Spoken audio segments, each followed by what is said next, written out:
if you want to call them that, get from wherever they're coming from to here, and seem to do so by defying our known laws of physics, which, seem to limit us from not doing these same things. Hmm. But I truly believe that because, time and space are interconnected. So if you're going to talk about the manipulation of space, which would allow a UFO to come from either one part of this universe to this part or another universe to our universe. You also have to take into account they may be coming from another time to Right. this time. If you talk about things like wormholes that connect different points in the universe, they could also connect different universes, and they can connect different times because everything is interconnected. So why would we not think that an advanced civilization that has figured out how to do this stuff that we're trying to do, Hmm. that they would not also be able to manipulate and alter the timeline as well? So I absolutely think that that's a huge interest, I guess you could say. Hmm. And a lot of the conspiracies involving time travel, Project Montauk and what have you, even the Philadelphia experiment, whether you believe anything happened or not, it did involve the manipulation of the EM field. So Yeah. obviously this stuff's been around for a while. Somebody knows that it's a real good avenue to to go. And I think that you have to include time with that. It's not just about manipulating space. Even more conventional experiments have happened, like the was it the Hafele Keating experiment? Right, where they send two planes around the world, and yeah, and they're able to show that there is a little bit of time difference that occurs. And Yeah, how does sure, that I mean, work? how can I verbalize this? Was that just I mean, basically the faster they go, I mean the clock's kind of Well, slowed by a that's few time. nanoseconds? Yes, it's time dilation. I mean, like the Einstein stuff we learned in high school, the Hmm. idea that the closer you come to the speed of light, even if it's incremental, the slower time will appear to the person who is in motion. Hmm. That doesn't occur to the person who's the stationary observer. And of course, that's the whole relativity thing. But I think what is needs to be emphasized is, again, it's our natural tendency to think that space and time are separate. So it's like, okay, well, things that we can do in a spatial sense, we don't include time into that, but we Hmm. have to. I mean, they're interwoven. I mean, that's what the physicists tell us. Space time Yeah. is an interwoven fabric or continuum, and so what you do to one, you have to be able to do to the other. Well, what are a couple of your favorite, more recent time discoveries or experiments that have happened? Well, unfortunately, they didn't lead anywhere. Well, yeah. I know. Well, I think they do, though. I think even the failures, like last year, everybody was screaming and yelling over the opera facility in Italy, and Hmm. Yeah. and the possibility that we have found a particle that could, breach faster than light speed. And that was the neutrino, which is really cool because that's a particle that has no mass.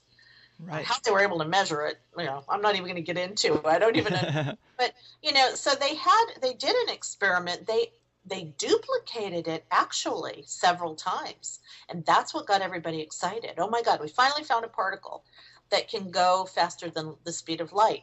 Well, what happened was they also eventually discovered that there were some technical glitches with the GPS tracking system. Of I think course. a cable, something as dumb as a cable.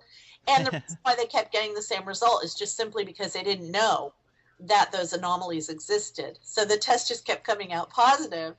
But the interesting thing is it opened the door to the possibility that there are particles out there, like the mysterious tachyon that everybody used to talk Hmm. about, that may be proven one day through these amazing experiments to go faster than light. And if that's the case, you could extrapolate that to possibly mean a bigger object made up of many particles could do that. Michio Kaku, my favorite theoretical physicist, I mean, he said really, and I'm totally paraphrasing here, that it all comes down to the engineering. Time travel is possible, but it's an engineering problem now. It's like, okay, theoretically, we know a lot of different ways that it could possibly work, but we need to actually build, quote unquote, the machine. so to speak. Yeah, that is a great way to say it, that it's an engineering problem. Yeah. Um, Now you know what? If he's saying that, right. Well, that's the thing. I was gonna say I used to really love him, and then I just got way deep down the rabbit hole, and now, I mean, he seems boring. No offense to him, no offense to him, but the conventional seems just a bit boring when you're I looking know into some it. of this crazy stuff. But can you imagine? I mean, think about the things he talks about and how, how they would have played 100 years ago. People would have thought True. Harry Potter, Yeah, that's true. magician. Well, given the research that you have done, how would you describe time? Is it a fourth dimension or more of an illusion created by the mind? Both. Right. Well, we do treat it as a dimension separate, uh, the temporal dimension, along with our three spatial. But again, when we talk about time space, we include all four. But the thing is that the only place that linear time, the arrow of time from past, present to future, really occurs is within the structures of the human brain. Yeah. In a cosmic sense and in a quantum sense, there is no linear time. We Yeah. as human beings and all living things, I think, we all have brains, even little creatures. Our brains are designed that way for a reason, and that is functionality, and that is to be able to survive and reproduce and have lives that have order and have some meaning. I mean, there's a purpose for life, and that is really to reproduce itself. Yeah. And whatever destiny we may be moving towards as a species, the goal is to keep reproducing. And in order to do that, there has to be a very structured timeline. But beyond the brain, when we get to things like mind and consciousness, when we get out there in the universe where the laws of physics may not necessarily all be the same, the further out you go, when we talk about other universes and you Hmm. excuse me, other laws of physics that may apply there that will look like magic to us. Time is fluid. It's not fixed. It doesn't exist in a linear fashion. Past, present, and future are all laid out at once, which means that we should be able to access information from the past, present, and future anytime we want if we could figure out how to do so, which, Larry and I think that we kind of have in a way. And that's where all the mental time travel stuff kind of comes into play. Nice. I mean, it is tough to discuss theories of time travel and time itself really without trying to define the framework of reality itself. I mean, Yeah. considering that your book you touch on so many of the major theories like string theory, the multiverse or membrane theory, the holographic universe. Which seems most plausible to you? How would you try to explain reality? Well, okay, I'm not a physicist. Oh, explain reality? It's illusion. Um, okay. On so many levels. Yeah, I really think that, all right, here's the deal. I think reality is made up of many levels. And we exist in one mainly, again, for functionality and survival purposes. But we have access to, on occasion, those other realities. And we call them paranormal. We call them anomalous phenomenon. We call them dreams and deja vu and Yeah. cognition and remote viewing and psychic. Those are the real clues. Yeah, yeah. But see, think about it. We're not meant to always be able to do that stuff because if we did, we wouldn't be able to have one functional life with the purpose of which is to continue to reproduce to keep the species going. Hmm. So to me, and this is what our next book is about, it's called The Grid, Exploring the Hidden Infrastructure of Reality, believe it or Oh, not. that sounds great. Yeah, well, what we're going to do, it's sort of an introductory book where we're going to bring together a lot of these theories and a lot of our research and try to show how, if there were a visible structure, what it might be like. Because, we're visual creatures and we like to have symbols and images. So we thought of a three-dimensional grid, and the way you have these different levels and you've got connectors, to Hmm. Hmm. connecting each level. So we're on one of those, right? That's our day-to-day normal reality. But we could go up and down and side to side on those connectors and experience other realities on occasion. And possibly death is just another level of the grid. Yeah. You go one up or you go one down, whatever. I assume you would talk a little bit about psychedelics in that Oh, regard. yeah, absolutely, because those are triggers or mechanisms, if you will, by which the brain sort of is pushed into experiencing other levels of reality that normally it would not be aware of. And again, that's because of functionality. I mean, if we were always tripping out on all these other Yeah. realities, most of us would not get anything accomplished. We wouldn't, have babies and keep Right. species going. And so, yeah, definitely things like meditation, chanting, oh my gosh, anything, shamanism where they do drumming and anything that takes consciousness or takes your brain waves and elevates them so that you can experience something other than the normal everyday waking state.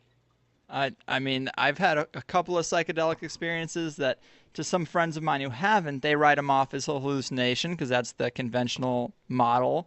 But when you have the experience, it seems so real. Like your internal dialogue is kept intact. You can still think, but you're just like, man, something is off. You Yeah. know?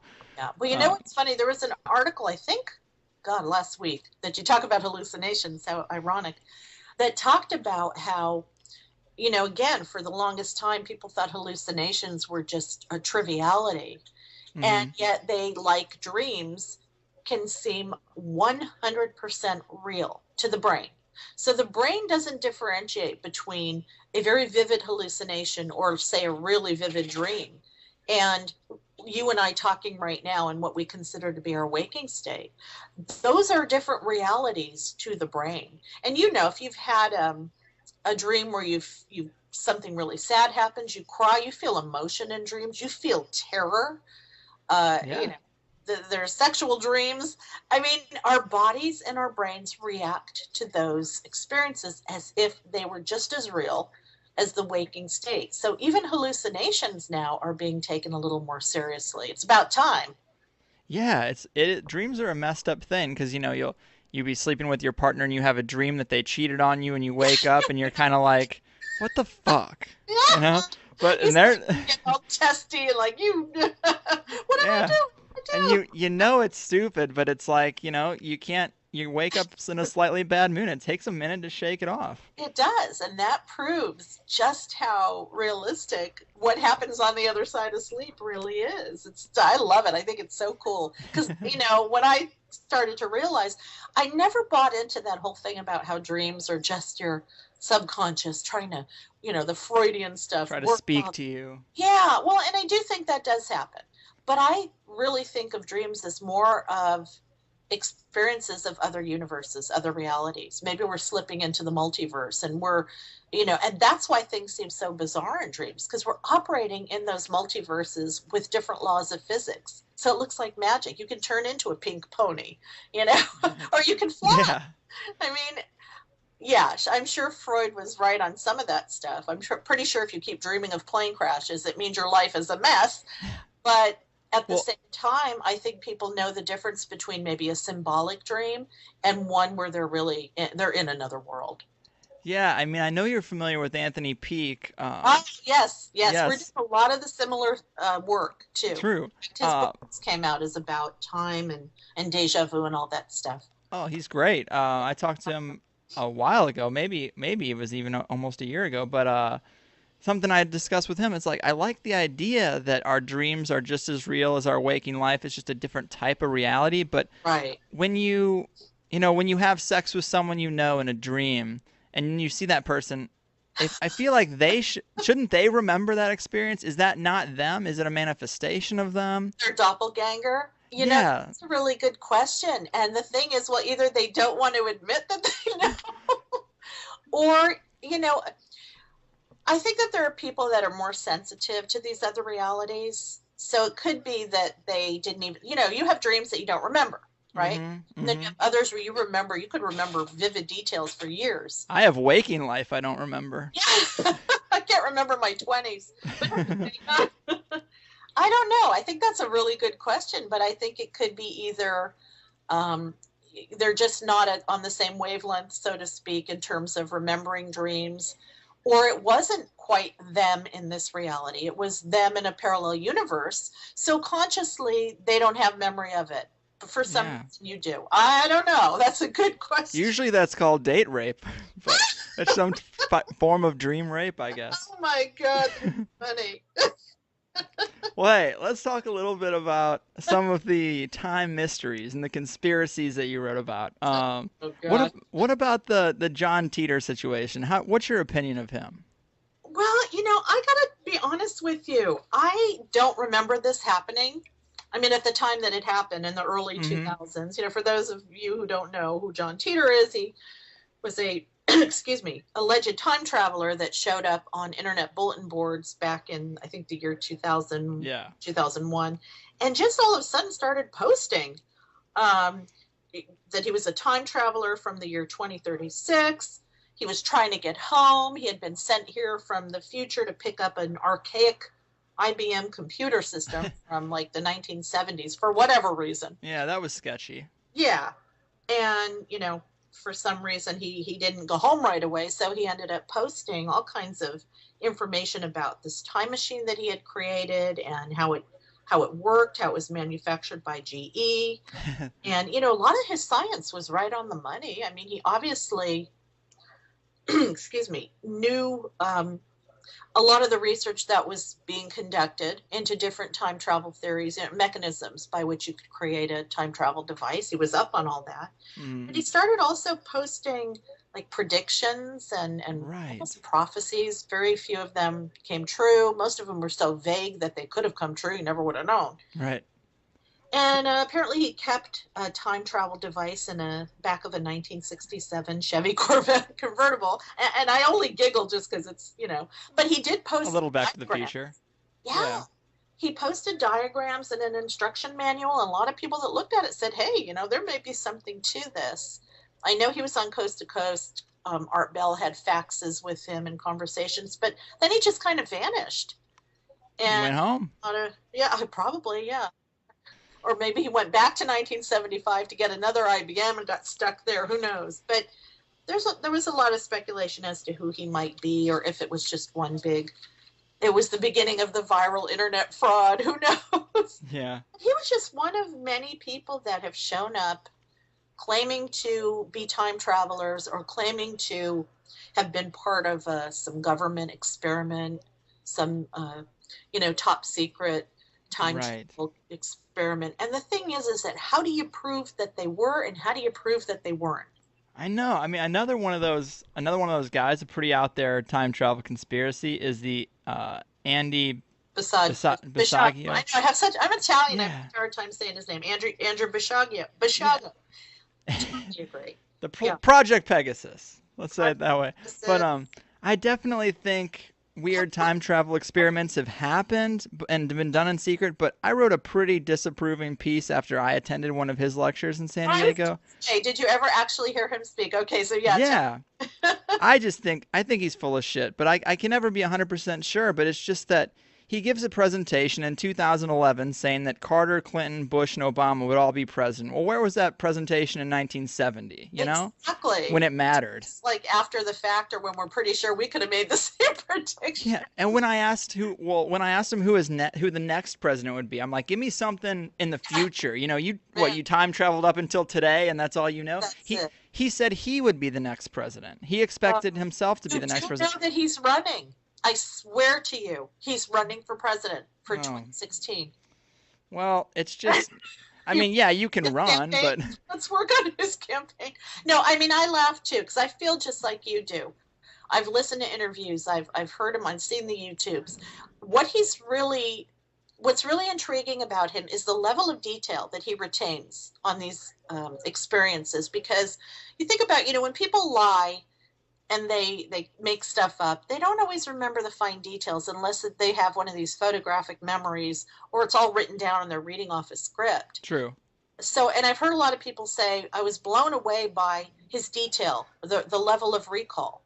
But the stuff that he was saying was just ridiculous. And also his, stating that he was in this, like, we have it in the book, this picture that at Gettysburg of a little kid. Yes. And it's like, that's just a picture of somebody. That's nothing.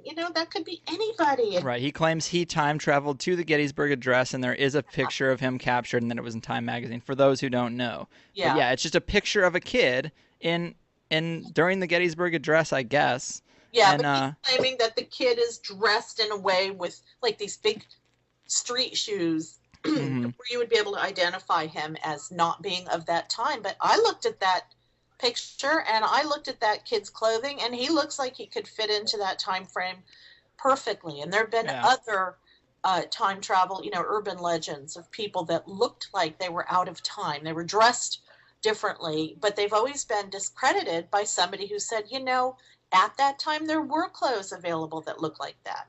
So True. it's just our weird desire, I guess, to believe that the government is always way ahead of the game, which they very well could be. I definitely think they are. Yeah. But some of these people that claim that they were child, chrononauts back in the 70s and the 80s, I just need more proof. I'm sorry. I Show agree. me. Show Uh, me the chair that you sat in that manipulated the EM field. And another thing that was funny is that I guess this chair, this Montauk chair, kind of fell into a wormhole beneath it. But it didn't oh, actually fall. It was more of a mental thing, I guess. But how funny that sounds just like that Carl Sagan movie, Contact. true. You've seen it? Yeah, yeah. She's sitting in the chair, and below her are the gyroscopes spinning and spinning, and then the chair drops into the wormhole. But the observers see nothing happen. The chair Yeah. doesn't drop, but she feels that it drops. So I don't know. I thought that was a little bit coincidental. Yeah. I've watched it again in modern times and I like it a lot better, but at the time I was so young. I mean, that was like what, 91 or something, I think. I was in like second grade and I was just pissed that there weren't aliens until the last 5 minutes. I know a lot of people gave him crap about that, and that was based on his novel, which had been out. But he really wanted to try to, do like a more realistic. Yeah, it's good now. I mean, when you think about it in those terms, it is a really good Yeah, movie. because the alien took on the guise of her father, so that it didn't scare the crap out of her. Hmm. Which, if they're really that intelligent, that makes sense. Something else that's in your book that I found interesting that I'd never heard about before is chronostasia. Can you explain that? Yeah, that's where things got really cool for me and Larry, because Hmm. all this stuff is fascinating. The science can give you a real big headache. The conspiracies are fun, but we always felt like we wanted to look at the more paranormal aspects of time travel. And we were really, really lucky that our publisher, New Page Books, let us put this in there because originally they just wanted us to do like straight science. Hmm. No, no, no, we're already time traveling. We want to talk about that too. So, chronostasia, mental time travel really encompasses so many things. We're not talking about memory. Okay, people say, well, memory is a form of time travel. Yes, it is, but memory is tainted by the present. In other words, what you look back on in your past, chances are that's not what really happened. Memory morphs and changes over time. Agreed. Synesthesia, though, it's a way of the brain to travel back and forth in time. It does it mentally, but it does it in subjective time. It's a lot more realistic. There's a lot greater detail of recall, perception, and memory, and all that stuff can really, again, kind of taint what it is that you remember. Like if you remember getting in a fight with a girlfriend 2 years ago, chances are you're adding and embellishing some things, and she'll Right. do the same. But chronesthesia allows the brain to literally go back and see how it really was. So that's just something that a lot of, I guess in the neurological community, the brain research is looking at subjective time travel. And again, we want to do it physically because we're physical creatures. We want to be able to get in a little craft and go back to the past or into the future. But how cool is it that maybe the real research should be in how we're already doing it with our brains and our minds? Well, I'd say, how does that work? Because you have to have, even in quantum physics, there needs to be a. They're coming to the terms that it needs to be a conscious observer. Like, how would you go back without, like, just mentally, without being a conscious observer? Don't you need a vessel, even if it is just a body? I think we go back to the past all the time in terms of mind or consciousness or whatever it is that we're And just projecting. thought, Well, okay. I mean, we can't prove that they're real, but some people, when they have deja vu, they have a deja vu in a particular location where they really get this overwhelming feeling that they've been in that location before, but yes, maybe during, the building of the pyramids or what have you. And it really just feels so realistic that they can actually identify places that, they've never been to before. So how is the brain accessing that? It's as if there's a part of us, and I really do believe that mind is separate from the brain. I'm one of those that can transcend the physical limitations of the way that we have to perceive linear time and can kind of go beyond the body into the future, like when you have a precognitive dream of a car crash that ends up happening 2 weeks later, Hmm. or back into the past when you see yourself so vividly in another lifetime, maybe that you're able to corroborate even. And that's happened so many times that it's hard to discount those kinds of experiences. So I think it's different than just remembering. It's different from reading about something and then recalling what you read. It's so deeply experiential, and yet there are ways that you can corroborate. For Hmm. example, there have been people who've had past life visions where they've children even where they've seen people, they've heard names, they've street names, and they've been able to literally corroborate that those people existed, the streets existed at the time the vision occurred, blah blah blah. And again, precognition. I mean, there are people that can predict a future event. I've done it myself, not in a way that is real grand, but I have had gut hunches where I knew there was going to be an earthquake in a few days. Now, maybe it was my body reacting to seismic activity, just below the surface, what have you. But, Possible. people who said that they were supposed to get on one of those planes at 9/11 and they just knew not to. To me, that's precognition. Yeah. You What about the can't. people who did get on the plane? Are they just not tuned Oh, in? yeah, there's two ways to look at that. Either they did get the same signals, but they ignored them, because how many times do we do that? Right. Got to get to work. Yeah, Got to. exactly. I can't have my boss fire me. I can't lose my job. Or they didn't because, again, of what we talked about earlier, where there may be, certain physiological differences between the person who got the kick in the gut to say, no, don't get on that plane, and the one who maybe got a little bit of an inkling that something was off that day, but it wasn't strong enough for them to pinpoint or the association with getting on a plane. So, I mean, to me, Hmm. that's just differences in the way that we're made. I really like the idea of following, some type of communication with the universe. There's actually a movie called Jeff Who Lives at Home with Jason Segel. It's kind of a comedy movie, but it's a little weird, so it didn't really reach the mainstream. But he basically follows all these messages. Like he gets a wrong, somebody calls and asks for a Michael, and it's a wrong number. So then throughout the day, he's looking for a Michael. He sees a guy with it on his jersey. He follows that guy, and Oh, God. it's a pretty damn cool movie. And like I'll have to look for it on Netflix or something. yeah, yeah. I wish I could live like that, but But you there's so can. many commitments. See, that's the thing. And it gets into a little bit of a metaphysical arena here. But the thing is that I think, and getting back to even time and the perception of linear time, I think we are constantly bombarded with opportunities to look beyond the five senses at that deeper reality, to get beyond the Yes. illusion of reality, which is nothing but our conditioning and beliefs and our perception, all of which is messed up. Yeah. And we get those little glimpses. But here's the thing. How often do you slow down long enough to pay attention to them when you've got, and I'm not just saying you, I mean Yeah. all of The us. royal you.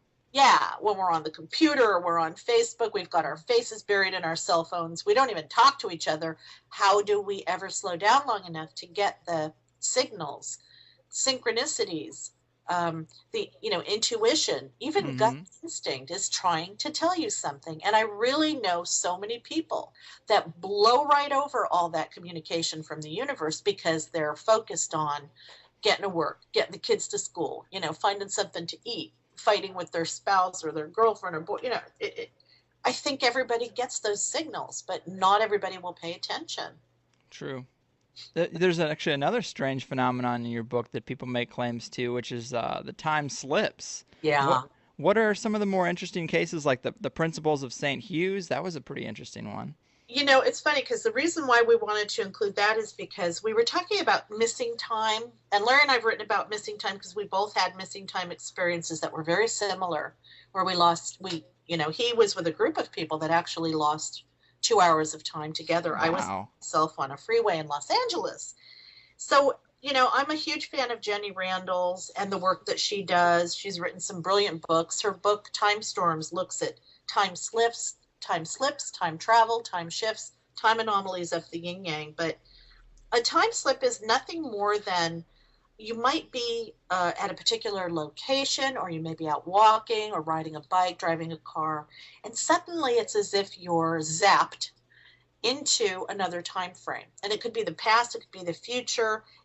It could also happen that you come out of this sort of disoriented fog and you're 500 miles up the road. It's 10 hours later, but all you were doing was going to the corner store, which should have taken 10 minutes. So they're like time disorienting experiences, I guess you could say. But some of the ones that we looked at occurred in the Victorian era. Oh gosh, let me see if I can remember some of the details.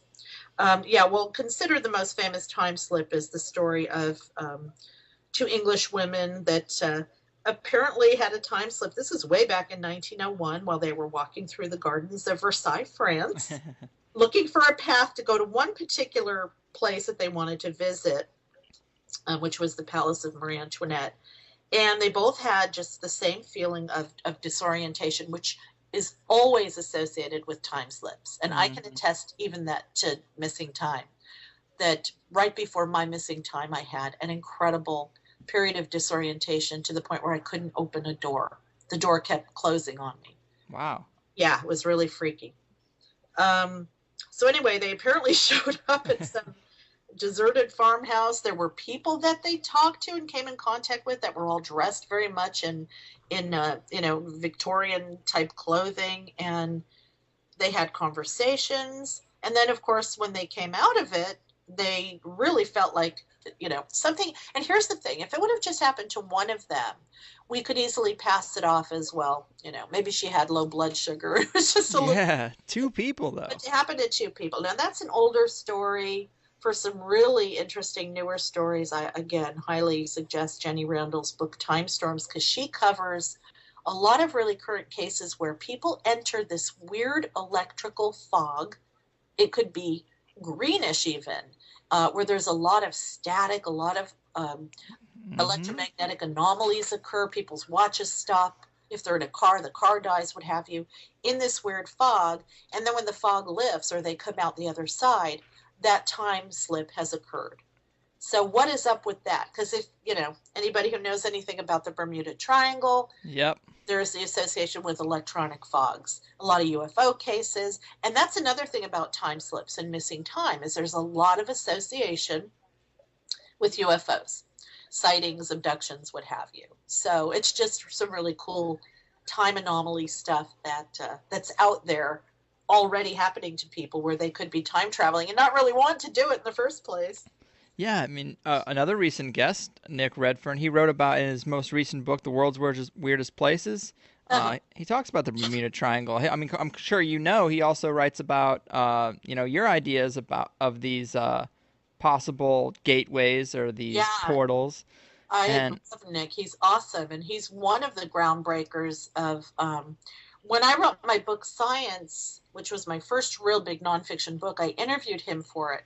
We got on the conversation of things like tulpas, creatures that are literally created out of collective consciousness and the multiverse. Because again, at the time, we were just thinking of UFOs as being, from just Venus. Yeah, just metal craft, yeah. Yeah, there you go. Yeah. So That's he's cool. crazy. He's got a lot of good stories that that really will stretch your mind, boy. Yeah, and even the Bermuda Triangle, there is the same consistency with that weird green fog. It seems so sci-fi, but that's what people talk about. What can you tell us about the research and experiments of Cornell University's Daryl Byrne? I thought that was pretty interesting. At Cornell and Ithaca, they have managed to find a way to manipulate the microwave spectrum of light, the microwave part of the light spectrum, to cloak two and now three-dimensional objects. And at first, they were only able to partially cloak them. But I think recently, within the last month or so, they did succeed in completely cloaking. And we're talking very small, minuscule things. But what that is applied to, again, and what the Philadelphia experiment had to do with that, is the idea of rendering ships invisible to enemy radar. Mm-hmm. Can you do that? And if you think about where cloaking came from, think back to Star Trek, Yeah.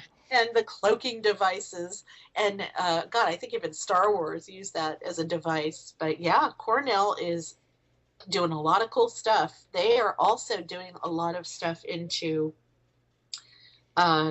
deja vu. Oh, what else? Quantum physics, putting particles in two places at once, which they've already Yes. done. The dual They're slit experiment. I'm thinking, if there's any university in the country that is really at the edge of the most cutting edge of science, it's got to be them. Well, it's awesome that some of these more conventional universities are taking a look at the paranormal stuff because for a long time they weren't. And I mean, whether you're of the opinion of it or not, I definitely think there is a group of people, powerful people, who have some type of knowledge and information that we don't have, and we're kind of operating without that. But it seems like there are some really interesting experiments going on with some really intense results that kind of do show us the underlying rules of the universe that we might not have understood before. Absolutely. And the thing is, like you said, you hit it right on the head. This is just what we know about. Yeah. These are just like the universities where they publicly publish their research. So we can imagine what might be being done under the radar, Mm-hmm. where you have universities that are working in conjunction with DARPA and SAIC and other entities that are behind doing the same research, but they're probably 20, 30 years ahead of what we publicly are aware of. Yeah. And that's real frustrating too, because I think that, it's like we never know if we're getting what's happening now or if we have to add like 20 years of technology to what's coming out of Cornell to get but the thing is, I don't know, if they really had a time travel device, I really think that we would have some leaking of, documents or pictures, and I've never seen anything that looked convincing. I mean, how people say, well, yeah, the government can keep secrets. Well, no, they can't, because there's always conspiracy theorists breathing down their necks. A time machine, that would be the ultimate. You would have to figure somebody would have a picture, a video, some, I don't know, diagrams, blueprints. You would think. I haven't seen anything, Well, another Terence McKenna idea, I mean, I'm sure it's an idea that has been around, but I heard about it first from him, was the idea of time travel that, you wouldn't see any evidence of it up until the invention of the time machine. And then at that moment, you'd see time machines just popping up every freaking place because that's as far back as you could go. That is an interesting idea. And he also kind of theorized that could be a possibility for December 21st. That would be interesting. Well, he says, it's a time where it's a new age of humanity, and what would be, more worth noting than the time branching off into 1,000 different ways because of this newfound technology. I mean, well, and that's the multiverse theory, and that's adding the dimension of time to that theory, which is just so popular in the physics community. So, I mean, if you're going to have alternate universes, you've got to have alternate timelines to go with them. And they can be infinite in number, which is kind of hurts your head to think about. Well, you also did write that book, 2013, and let me ask you about it, just for the simple fact that in less than 2 months, it can't really be asked again, We're getting close to it. Oh, they'll just find a new date to pick on. True, but it is kind of exciting to live in a time where, I mean, there's always predictions, but very few have as much weight to them as this Mayan prediction. The I Ching calendar also kind of hints at this date. It's an exciting time to live through, even if nothing happens. But, I mean, what are your thoughts on December 21st, 2012? Just another day? I think for the majority of people, it's going to be another day. You have to figure, Israel may still be bombing the Gaza Strip. And, unfortunately, yeah. There'll be poverty in Somalia. For most people on the planet, it's another day. But for the people that are aware, you've got the three camps. You've got the camp that says nothing's going to happen. There's nothing to it. You've got the camp that is more the doom and gloom apocalyptic crowd, that it's going to be, they've literally misinterpreted Mayan mythology by adding on Judeo-Christian tradition, and they're expecting the end of the world. Okay. But they're going to be raptured though, so it's not going to affect them. Of course. Affect us. And then you have the New Age metaphysical, more spiritual camp that thinks that this is a time of ascension, expansion of consciousness, activation of junk DNA, where we will Yeah. become more capable. I'll tell you where I fall. I fall into the novelty theory, singularity, the idea that time is accelerating because the human brain is being exposed to more and more information that it must process and determine whether or not it's important enough to, you know, add to our reality. So it feels like time is speeding up, even though it's not. And we're at a point where very soon technology will overcome our humanity, where our Mm-hmm. brains will not be able to process the sheer volume of information that is coming at us. And that's when the moment of singularity occurs. So either our brains are going to completely shut down, or they're going to have to somehow adapt to this new amount of information. And I Mm-hmm. think that's what we're leading towards. It's more of an expansion of the ability of the brain, the capacity of what the brain can process. Mm-hmm. Um, Yeah, I would really love that to be true. I mean, the way yeah, I've got some friends that, look at the DVD collection I have and they just roll their eyes and I'm like, "Look, look." I mean, I kind of think of it as terms of if you were in the first day of the Renaissance, it would seem like just another day. right. But when you look at that period in history, you can find a time, a day where it kind of started. And I think Everything that, shifted. yeah, I Yeah. think December 21st might be something like that because we're just going to think of it as another day. But when you look at it maybe 100 years in the future, you'll be like, that was the catalyst right Totally there. agree with you because I'm always saying to people, there is nothing in the Mayan mythology, in their cosmology, in their origin stories. There is nothing that says the world is going to end. That is Mm-hmm. not what they say.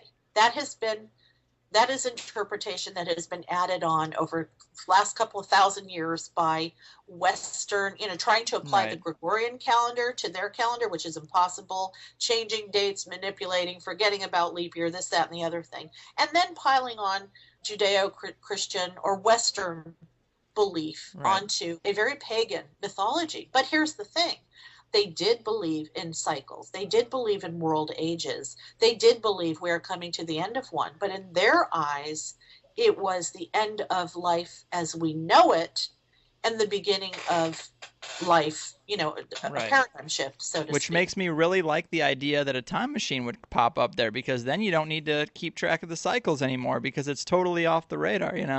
Yeah, and also, I mean, a lot of people really feel like the shift that's going to occur is going to open up some of the doors that have been limiting and inhibiting us from controlling the temporal dimension, Oh, you know, that'd be great. and even we will go beyond even a three-dimensional experience. I mean, there's so much talk in the physics community of hypercubes and fifth dimension and beyond, sometimes even talk of 22, 32, an infinite number of other dimensions. Hmm. Our brains can only perceive three. So maybe something will force the brain to adapt to perceiving new spatial and temporal dimensions because we're too primitive, we're too archaic right now to continue to be able to process all of the information that is coming at the brain. Technology is going to, in 10 years, technology will look like magic to those of us now who think Yeah. it's pretty damn cool. I mean, Right. we don't keep up in terms of our mind, our mental ability to deal with this stuff. We're in trouble. Well, and also before we go, I did want to switch gears a little bit and ask you about one of your other books, the 1111 time prompt phenomenon, because I have a friend who swears by this phenomenon. He says when he looks at the time or the odometer, he sees Yep. it's on 1111. Both the last names of him and his wife, they both have double L, which he finds meaning in. What do you make of this 1111 thing? I never knew it even existed before we were asked to write the book. That was actually our publisher, which was really cool. But um, I see them all the time. I posted something on Facebook that my coffee machine the clock won't work now. So every time I look at it, it says 11:11 or 3:33, which is another time prompt that Yes. a lot of people experience. But the thing about 11:11 is you got millions of people all over the world for the last 40, 50 years, because this has gone on for quite a while, Mm-hmm. who see this number sequence. And it can be on a digital clock, it can be on a receipt, whatever, a billboard.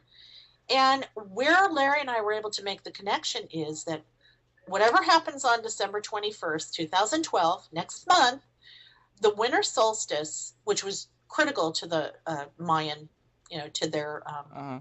worldview, is said to occur. The moment the winter solstice begins is at 11:11 Greenwich Mean Time, according to the Naval Observatory's atomic clock, which is the most Oh, accurate shit. clock on the planet. Oh, So shit. people feel like the 11:11s are prompts or pokes, like little prods from the universe saying, pay attention, get ready, wake up, something's coming, and that moment, who knows what will happen. Maybe nothing, but maybe people's minds and their brains will just shift and we'll suddenly start seeing the sixth dimension. That would be the best. I mean, Yeah, for hey. someone as lazy as myself, I would love to just wake up one day and like, now I can see crazy shit. That'd Yeah, be great. I've ascended. Woohoo! Right. We just Man. have to make breakfast, and go to work.